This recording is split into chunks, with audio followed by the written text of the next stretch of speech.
Haleluya, haleluya. Shalom blessed people. Kiranya berkat dan damai sejahtera Allah di dalam Tuhan Yesus Kristus menjadi bagian kita sepanjang hari ini. Bersama saya, Pendeta Theodorus dari channel Rumah Berkat, House of Blessing. Tema kita hari ini adalah, hidup ini adalah kesempatan. Firman Tuhan terambil dari Injil Lukas pasal 16 ayat 31. Mari kita baca bersama firman Tuhan. Kata Abraham kepadanya, "Jika mereka tidak mendengarkan kesaksian Musa dan para nabi, mereka tidak juga akan mau diyakinkan, sekalipun oleh seorang yang bangkit dari antara orang mati." Nah, saudara yang terkasih dalam Tuhan, judul vlog kali ini sama dengan judul lagu ciptaan almarhum Pendeta Emus Latumahina yang sangat populer itu, yang sering saudara nyanyikan juga mungkin. Dari pembacaan satu perikop dari ayat 19 sampai 31, kita dapat memahami pengajaran tentang Yesus, tentang orang kaya yang melewatkan kesempatan untuk berbuat baik kepada Lazarus yang miskin. Nah, saudara, ya, Lazarus di sini harus diingat bukanlah Lazarus saudara dari Maria dan Marta, sahabat-sahabat Yesus.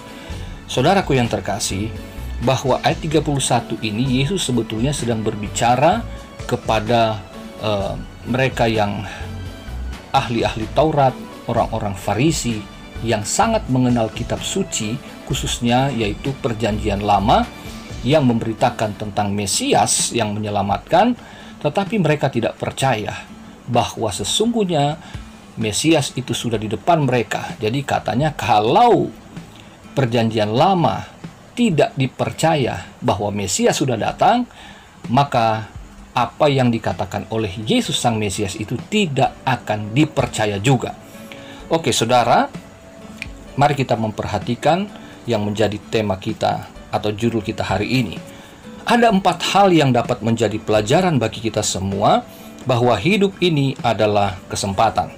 Yang pertama, kekayaan dan kemiskinan itu tidak identik dengan berkat dan kutuk dari Allah. Ayat 19 sampai 21. Saudaraku, kekayaan tidak semuanya dimiliki oleh orang beriman. Mengapa? Karena orang tidak beriman, orang ateis, orang komunis, orang yang menyembah berhala, mereka juga bisa kaya raya tanpa berkat Tuhan, ya. Jadi kalau kekayaan itu kita anggap bahwa semua membuktikan bahwa Allah mengasihi kita, itu keliru. Ya, Allah tidak identik dengan berkat kekayaan materi. Ingat itu saudara ya, bahwa orang beriman itu tidak juga semuanya miskin. Ya, jadi harus dipahami ada pemahaman di dalam kekristenan, ya, ada pandangan teologi tentang kemakmuran dan kemiskinan yang salah. Bahwa kalau orang kaya itu tanda ia diberkati Tuhan, kalau ia miskin dikutuk Tuhan. Tapi ada juga pandangan teologi yang berkata bahwa kemiskinan itu tanda ia dikasihi Tuhan. Ini anti kekayaan, saudara. Jadi dua-dua ekstrim ya. Tetapi kita harus ingat bahwa firman Tuhan mencatat kekayaan adalah anugerah Tuhan semata, karena perjanjian Tuhan semata. Sedangkan kemiskinan juga itu bukan tanda kutuk dari Allah, tetapi juga merupakan kasih karunia Allah kepada umat yang percaya meskipun mereka miskin. Haleluya. Yang kedua, poin yang kedua, semua orang pasti akan mati. Ayat 22 dan ayat 23 bagian A. Saudaraku, kematian akan datang dengan tidak memandang orang kaya atau orang miskin. Jadi, saudara, orang yang sehat, orang yang sakit, cepat atau lambat, pasti mati. Amin, saudara. Bahwa saudara bisa memiliki banyak kekayaan, dan kalau sakit bisa ke rumah sakit yang terbaik, bisa mendapatkan perawatan dan pengobatan yang terbaik, tetapi itu hanya memperlambat, tapi tidak bisa menghentikan kematian. Orang yang sehat juga demikian. Dia tidak bisa merasa bahwa dia baik-baik saja, kapanpun ia bisa mati juga, ya. Jadi kematian bukan karena kita sehat atau sakit penyebabnya, tetapi memang sudah waktunya Tuhan. Amin, saudara. Jadi kematian adalah hal yang pasti, karena kematian adalah buah daripada dosa yang telah matang. Haleluya. Nah, saudaraku, poin yang ketiga, masih ada kehidupan setelah kematian. Ayat 22 dan ayat 23 bagian B.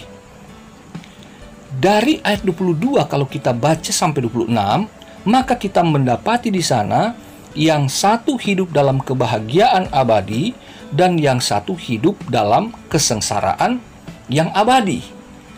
Orang kaya tidak disebutkan namanya, tetapi si miskin yang penyakitan itu disebutkan namanya, yaitu Lazarus.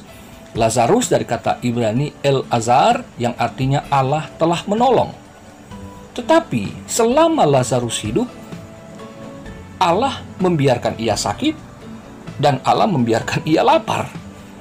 Nah, tetapi kemudian setelah kematian kita melihat bahwa ternyata ada satu realita bahwa manusia itu hidup di hadapan Allah, saudaraku.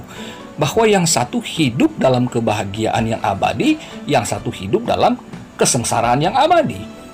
Nah, kesengsaraan yang abadi ini dikategorikanlah itu kematian kekal. Jadi sengsara yang abadi sama dengan kematian. Tapi pada dasarnya orang itu hidup. Itu sebabnya dia dapat merasakan kesengsaraan yang di alam setelah kematian. Dengan demikian, saudara, Yesus dengan tegas menjelaskan bahwa sorga dan neraka itu realita yang ada. Ya, jadi sorga dan neraka itu real, bukan imajinasi, bukan satu pandangan-pandangan yang keliru seperti yang dijelaskan oleh saksi Yehova bahwa neraka tidak ada dan sorga itu sesungguhnya bumi yang dipulihkan. Tapi Alkitab dengan jelas mengatakan, Yesus berkata bahwa sorga dan neraka itu ada.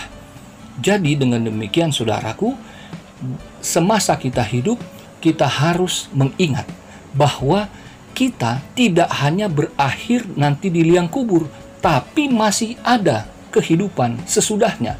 Nah, kita mau kemana? Ya, ke sorga atau ke neraka? Oke. Poin yang keempat, tidak ada kesempatan setelah kematian. Ayat 27 sampai 31. Saudaraku, kesadaran setelah kematian itu sudah terlambat. Tidak berguna sama sekali.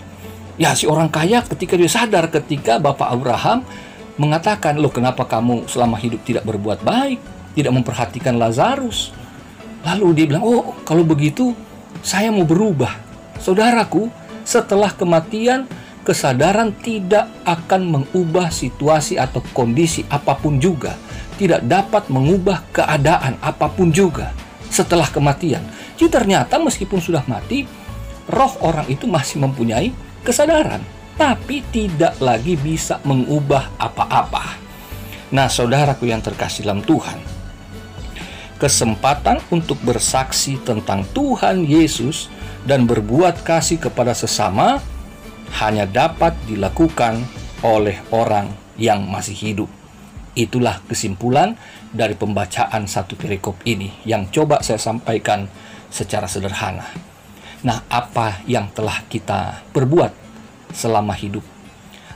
Apakah kita menyadari bahwa sesungguhnya selama masa pandemi COVID-19 Tuhan memberikan kesempatan yang sangat luas ya untuk bersaksi tentang Tuhan dan untuk kita berbagi kasih dengan sesama.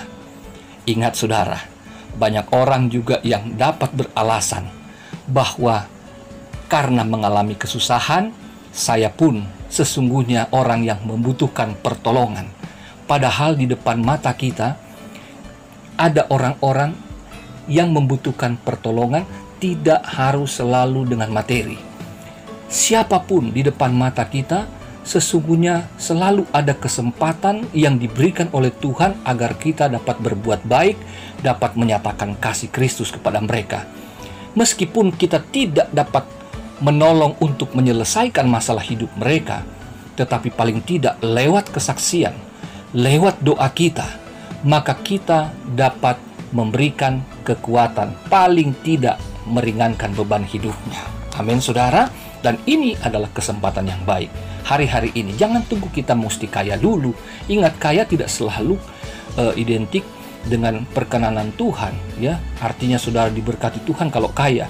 Saudara, orang miskin pun yang mengasihi Tuhan adalah orang-orang yang diberkati Tuhan. Amin, saudara.